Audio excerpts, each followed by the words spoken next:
Hey everybody, welcome back.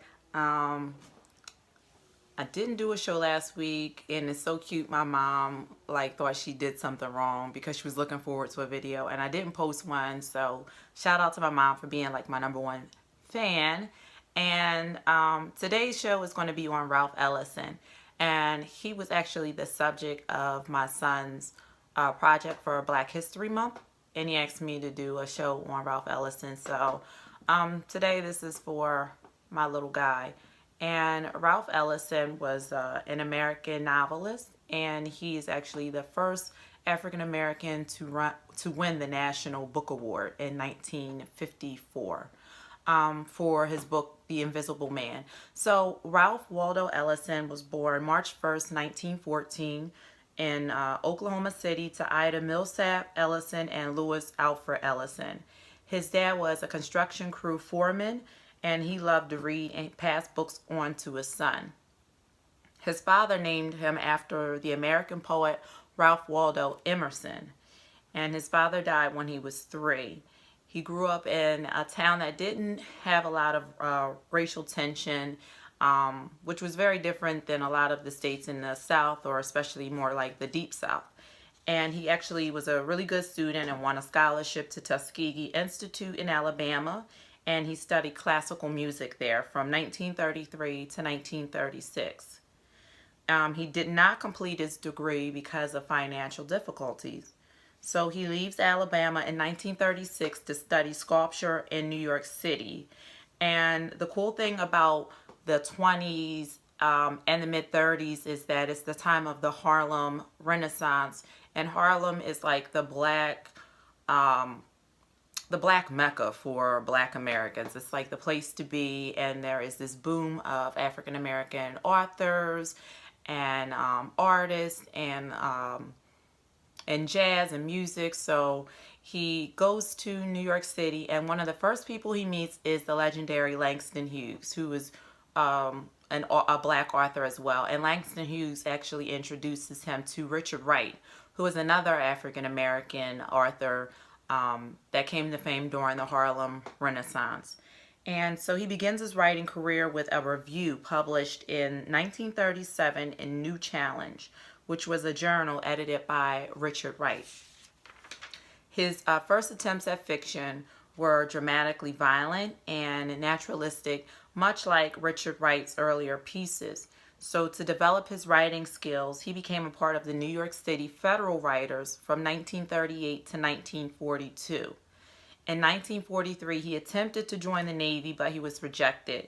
And so he joined the Merchant Marine as a cook until the war ended in 1945.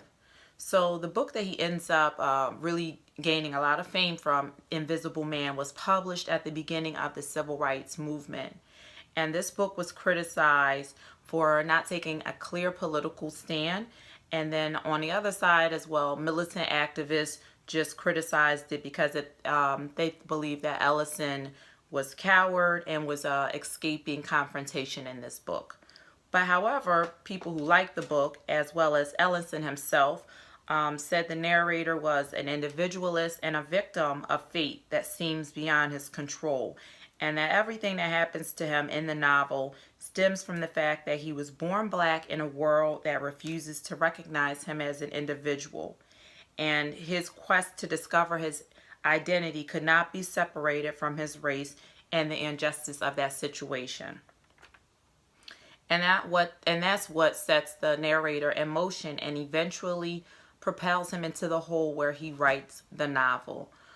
Invisible Man would not be able to tell his story without reflecting on his experiences, many of which were based on humiliation, abuse, and the loss of self-control. He also published 2 collections of his essay in his lifetime, Shadow and Act in 1964 and Going to the Territory in 1986. He never managed to complete a second novel, which disappointed a lot of his fans that were looking forward to a follow-up of The Invisible Man. However, there was a version of a work in progress named Juneteenth that was published after his death in 1999, but it received poor reviews. So he died of pancreatic cancer April 14th, 1994 in New York City, and he was also married twice.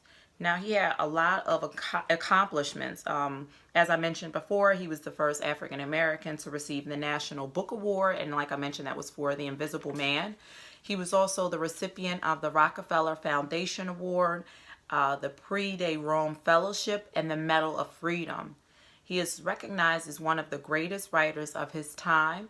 He also, crazy enough, even though he did not earn his degree, he ends up receiving 12 honorary doctorates and distinguished professorships from University of Chicago, Rutgers, Yale, New York University, Tuskegee Institute, as well as Harvard.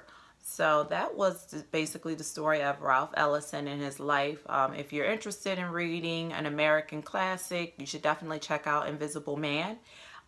Thank you for checking me out, and I hope to see you again next week. So thank you. Bye.